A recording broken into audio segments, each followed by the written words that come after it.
جو صرف انسانوں ہی میں نہیں بلکہ حیوانات کے اندر بھی پائی جاتی ہے،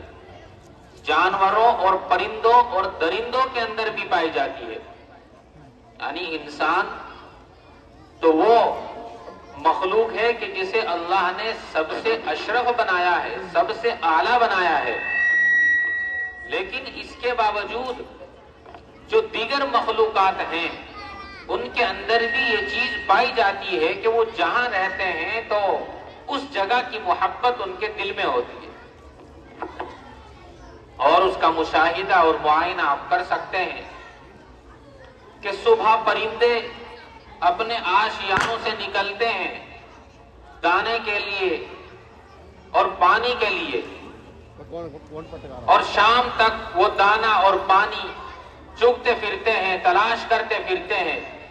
اور جیسے ہی سورج ڈھلنے کے قریب ہوتا ہے تو وہ سارے کے سارے پرندے اپنے آشیانے میں آ جاتے ہیں۔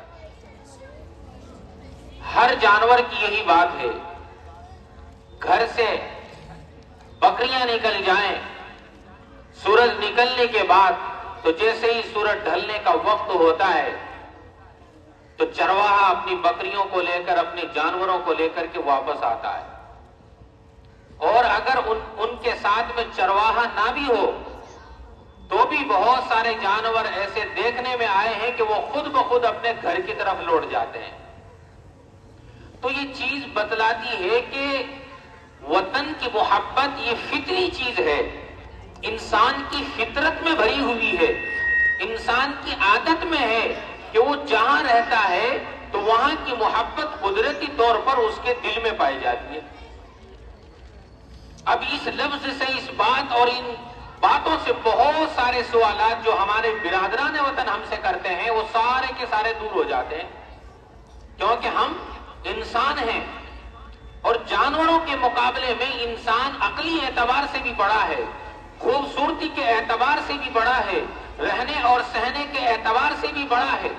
غرض ہر چیز انسان کے اندر جانوروں کے مقابلے میں اعلیٰ ہے اور اشرف ہے۔ تو جب ایک جانور وہ یہ سمجھتا ہے کہ جہاں وہ رہتا ہے اسے وہاں سے محبت ہے تو پھر انسان کیوں نہیں سمجھتا؟ انسان تو بدرجہ اولا سمجھتا ہے اس بات کو کہ میں جہاں رہتا ہوں کہ وہاں سے مجھے حقیقی محبت ہے۔ اب اگر یہی بات ہم شرعی اعتبار سے دیکھیں، اسلامی اعتبار سے دیکھیں کہ قرآن اس بارے میں کیا کہتا ہے، نبی اکرم صلی اللہ علیہ وسلم کی تعلیمات اس بارے میں کیا کہتی ہے، تو قرآن کریم سے ہمیں سبق ملتا ہے۔ حضرت ابراہیم علی نبینا علیہ الصلاۃ والسلام کہ وہ خود دعا فرما رہے ہیں اس جگہ کے لیے جہاں وہ رہتے ہیں، اور اللہ سے دعا کرتے ہیں وَإِذْ قَالَ إِبْرَاهِيمُ رَبِّ اجْعَلْ هَٰذَا بَلَدًا آمِنًا، اور جب کہا ابراہیم علیہ السلام نے یا اللہ بنا دے اس جگہ کو، اس شہر کو تو امن والا، تو وہ کون سا شہر تھا؟ وہ وہی شہر تھا جہاں حضرت ابراہیم علی نبینا علیہ الصلاۃ والسلام رہتے ہیں۔ تو اس جگہ کو، اس شہر کو امن کی دعا جو حضرت ابراہیم علیہ السلام نے کی ہے اللہ سے، وہ کیوں؟ اس لیے کہ اس شہر سے حضرت ابراہیم کو محبت تھی۔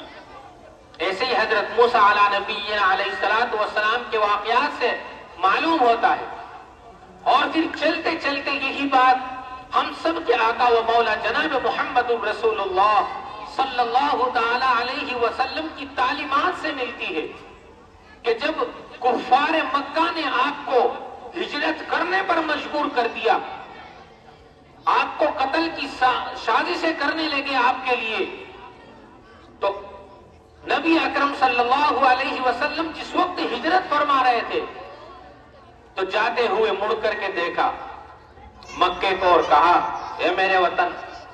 میں تجھ سے بے انتہا محبت کرتا ہوں، اگر یہ میری قوم مجھے سمجھ جاتی اور ہجرت کرنے پر مجبور نہ کرتی تو میں کبھی بھی تجھے چھوڑ کر کے نہ جاتا۔ یہ ہمارے حضور کی تعلیم ہے، یہ سید الانبیاء کی تعلیم ہے، جن کا نام لے کر ہم اور آپ زندگی گزارتے ہیں، جن کے نام پر ہم اور آپ مرتے ہیں، جن کے عشق میں ہم اور آپ مبتلا ہیں، جس کی وجہ سے یہ کائنات ہے، یہ زمین و آسمان ہے، یہ چاند اور سورج ہے، یہ اس سید البشر کی تعلیمات ہے۔ کہ اگر میری قوم مجھے مجبور نہ کرتی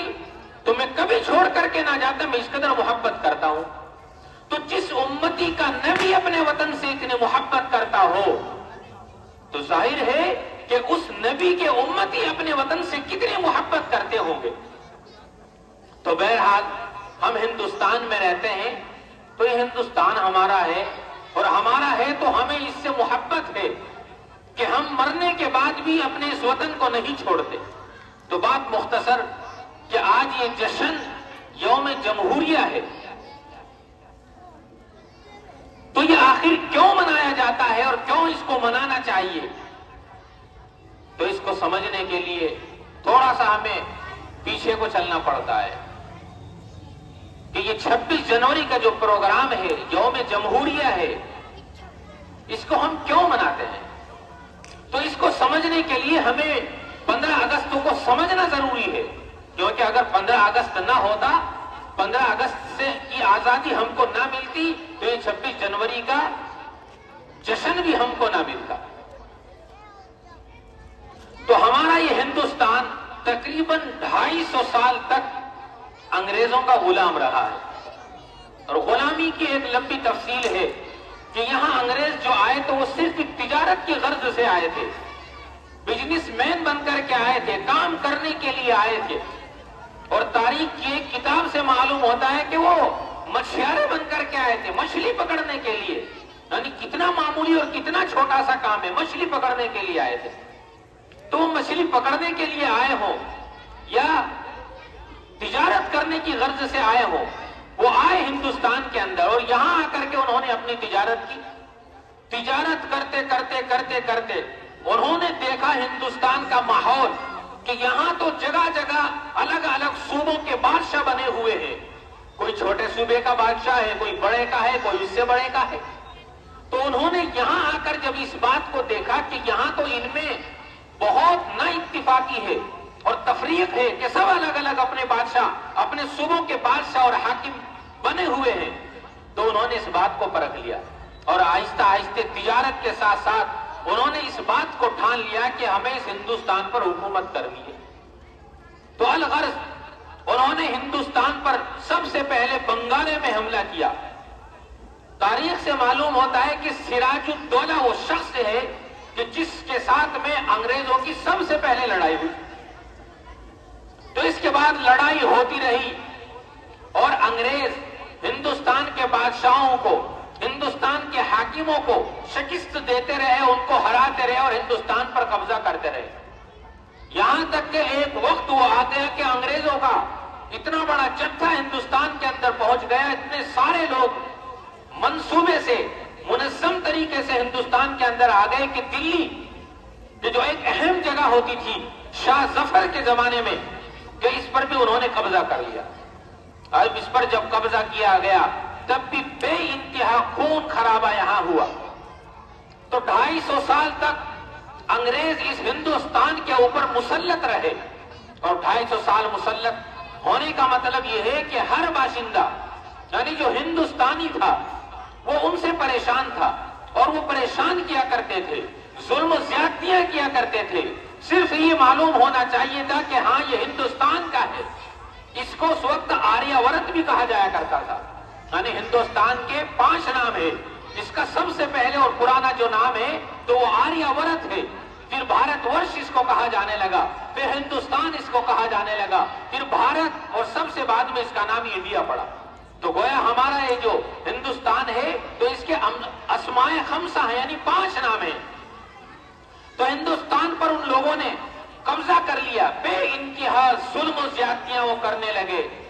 تو ان کی ظلم و زیادتیوں سے پریشان ہو کر سب سے پہلے جن کے دل اور دماغ میں یہ بات آئی کہ ہمیں اس ہندوستان کو آزاد کرانا ہے،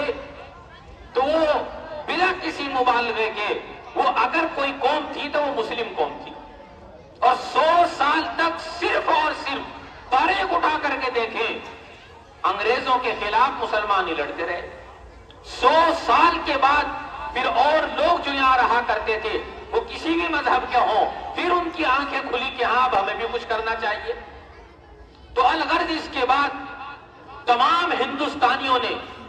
ایک ساتھ مل جل کر ڈالنے کی سازشیں کی، ہندوستان کو بھگانے کا ارادہ کیا۔ اب جو 250 سال سے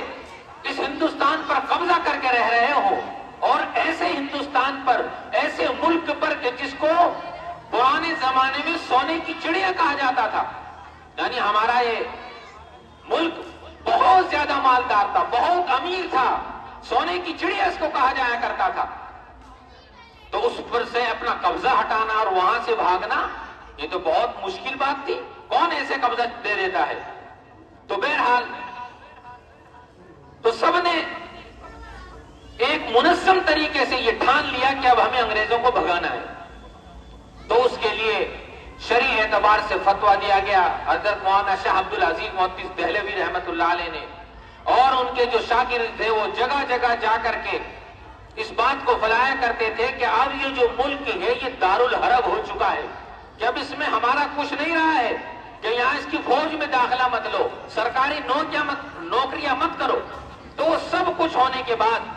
جب ہندوستانی لوگوں نے انگریزوں کے خلاف آواز اٹھانی شروع کی تو جہاں جہاں سے بھی مخالف آوازیں نکلا کرتی تھی تو انگریز افسر وہاں جایا کرتے تھے اور دیکھا کرتے تھے کہ کون آواز اٹھانے والا ہے، اس کو پکڑتے اور سولی پر چڑھا دیا کرتے تھے۔ یہاں تک لکھا ہوا ہے انگریزی کتابوں میں کہ جنہوں نے ہندوستان کی تاریخ لکھی ہے کہ ہندوستانیوں پر اس قدر ظلم و زیادتیاں ہوئی، اس قدر ظلم و زیادتیاں ہوئی کہ ہر چوراہے پر لاشیں ٹنگی ہوئی ملا کرتی، ہر چوراہے پر ہندوستانی لوگ لٹکے ہوئے ملا کرتے تھے، اور اس قدر تکلیف ہوا کرتی تھی ان لوگوں کو کہ بعض لاش آٹ کا بن جایا کرتی تھی، آٹ کا ہندسہ بن جایا کرتی تھی، یعنی جان نکلنے میں، پھانسی لگنے میں اس قدر تکلیف ان کو ہوا کرتی تھی۔ بتانے کے لیے بہت کچھ ہے۔ آخر سب نے مل جل کر کے انگریزوں کو بھگانے کی سازش کی، کوشش کی۔ بے شمار ہندوستانی اس ہندوستان کے لیے شہید ہوئے، مسلمان بھی شہید ہوئے، غیر مسلم بھی شہید ہوئے، اور جتنے بھی مذہب والے تھے سب شہید ہوئے۔ نہ جانے کتنے بچے یتیم ہوئے، کتنی عورتیں بیوائیں ہوئی۔ تب جا کر کے کہیں 1947 عیسوی میں، یعنی 15 اگست 1947 عیسوی میں یہ ہندوستان آزاد ہوا، اور اس وقت ہندوستانی ریڈیو تھی کہ 12 بج کے، یعنی قدرتی طور پر اللہ تبارک و تعالیٰ نے ایسا نظام بنایا کہ 1947 میں جس وقت 15 اگست ہوا تو رات کے 12 بجے ریڈیو سے خبر آئی کہ ہندوستان آزاد ہو چکا ہے۔ تو وہ ہندوستان آزاد ہوا۔ اب چونکہ ہندوستان غلام تھا، یہاں حکومت چلا کرتی تھی، بادشاہت ہوا کرتی تھی، کہ بادشاہت کہتے ہیں کہ آج اگر ایک آدمی بادشاہ ہے، اس کا انتقال ہو جائے تو اس کے بعد اس کا بیٹا ہی بادشاہ بنے گا، کوئی اور نہیں بنے گا۔ اب یہ بادشاہت اس اعتبار سے بہت خطرناک تھی کہ ایک آدمی اگر بادشاہ بنا اور وہ ظلم و زیادتیاں کر رہا ہے پبلک پر، عام لوگوں پر، پرجا پر، تو آگے جو اس کا بیٹا ہے تو وہ بھی ایسا ہی ہوگا۔ تو جو عام لوگ تھے وہ اس کو ہٹا نہیں سکتے تھے۔ تو اس اعتبار سے بادشاہت یہ ہندوستان کے لیے بڑی خطرناک تھی۔ تو تمام ہندوستانیوں نے انگریزوں کو بھگانے کے بعد، اس ہندوستان کو آزاد کرنے کے بعد، سب سے پہلے اس بات کی فکر کی کہ یہاں جو یہ 150-250 سال تک انگریز قابض رہے ہیں تو یہ بادشاہت کیسے ختم ہو، اور ایک ایسی بادشاہت ہم بنائیں کہ جس کی ذمہ داری عام پبلک پر ہو، کہ عام لوگ جس کو چاہیں وہ اپنا بادشاہ بنا دے۔ تو یہ باتیں ہوتی رہی۔ تو یہ باتیں ہونے کے بعد میں میٹنگ بٹھائی گئی، اور اس میٹنگ کے اندر یہ بات پاس ہوئی کہ اس طرح کے قانون بنائے جائیں کہ جو ہندوستان کے اندر فی الحال کے قانون ہیں کہ وہ سارے ختم ہوں، اور نئے ایسے قانون بنائے جائیں کہ جس سے پبلک اپنی مرضی کے مطابق اپنے بادشاہ کو بنائے۔ تو وہ قانون بنا دیا گیا، اور قانون بنانے کے بعد میں وہ تیار ہوا، اور تیار ہونے کے بعد میں جس وقت ان قانون کو، یعنی آج جو ہندوستان میں قانون چل رہے ہیں، ڈاکٹر بھیم راؤ امبیڈکر نے جو یہ قانون بنائے، تو وہ 26 جنوری 1950 عیسوی میں 10:05 پر یہ قانون تیار کرنے کے بعد میں پھر اعلان کیا گیا کہ آج سے اس بھارت ورش میں اس قانون کے مطابق یہاں کی حکومت ہوگی۔ تو آج ہم یہ جو جشن یوم جمہوریہ مناتے ہیں، ریپبلک ڈے مناتے ہیں، جس کو انگلش میں ریپبلک ڈے کہتے ہیں، یعنی ظاہر سی بات ہے کہ لوگوں ہی کا دن ہے، نہیں کہ خوشی کا دن ہے. تو یہ جمہوری ملک، یعنی اب یہاں کوئی بادشاہ نہیں بن سکتا ہے. اب عام لوگ جس کو چاہیں گے وہ اپنا بادشاہ بنائیں گے، اور اس کا طریقہ ہم سب جانتے ہیں کہ ہر جگہ ووٹنگ ہوتی ہے، ہر جگہ ووٹنگ ہوتی ہے. ایک گاؤں سے لے کر، ایک محلے سے لے کر اور اوپر تک، ہر شہر میں، ہر ضلع میں سارے کے سارے کہیں ووٹنگ ہوتی ہے، اور ووٹ کے ذریعے آج ہم سب کچھ بناتے ہیں. تو بادشاہت میں اور جمہوریت میں یہی فرق ہے کہ بادشاہ جب ہوا کرتے تھے وہ ایک آدمی جس کو چاہے بادشاہ بنا دے، اور آج یہ جمہوریت ہے تو یہاں عام لوگ، عام پبلک جس کو چاہے گی وہ اپنا بادشاہ منتخب کرے گی. تو آج ہم یہ جو اپنا جشن یوم جمہوریہ کا ہم نے منایا ہے، اس کو منانے کا، اس کو منعقد کرنے کا مقصد اور مطلب یہی ہے کہ ہماری جو آنے والی نئی نسل ہے ان کو معلوم ہو جائے کہ یہ ہندوستان جمہوری ملک ہے، اور اس ہندوستان کے لیے آپ کے بڑوں نے کیا کچھ قربانیاں دی گئی ہے. اس تاریخ کو یاد رکھا جائے، اس تاریخ کو دہرایا جائے، کیونکہ تاریخ کو اگر پڑھا نہ جائے، تاریخ کو اگر دہرایا نہ جائے تو وہ تاریخ ختم ہو جاتی ہے، اور آنے والی جو نسل ہے تو ان کو جو کچھ سننے کو ملے گا، جو کچھ ان کو بتایا جائے گا تو یہ یہی سمجھیں گے کہ ہم ہندوستان میں حقدار نہیں بلکہ کرایہ دار ہیں. تو ان بچوں کو ہم بتا دینا چاہتے ہیں کہ اس ہندوستان کو آزاد کرنے کے لیے ہمارے بڑوں نے بے انتہا قربانیاں دی ہے، ہمارے برادران وطن سے زیادہ قربانیاں دی ہے. تو اس لیے آپ اس ہندوستان میں کرایہ دار نہیں ہو بلکہ آپ حقدار ہو، برابر کے حقدار ہو. تو آج کا یہ پروگرام ہمیں یہی سبق دیتا ہے کہ ہم ہر سال اس پروگرام کو دہراتے رہیں. اور اس مدرسے کا یہ جو پروگرام ہے، یہ جشن یوم جمہوریہ، سب سے پہلے اس مدرسے میں جو یہ پروگرام ہوا تھا یہ 2009 میں پروگرام ہوا، یعنی پہلے 15 اگست کا پروگرام نہیں بلکہ 26 جنوری کا پروگرام ہوا تھا. تو اس اعتبار سے اس مدرسے کا یہ جشن یوم جمہوریہ 17واں جشن یوم جمہوریہ ہے، یعنی 17 سال ہو گئے اس مدرسے کے اندر اس جشن یوم جمہوریہ کو مناتے ہوئے. اللہ تبارک و تعالیٰ کہنے سے زیادہ عمل کی توفیق عطا فرمائے. پروگرام بالکل ختم ہو گیا، بس اب حضرت دعا کرائیں گے، اس کے بعد سب حضرات مٹھائی لے کر کے جائیں.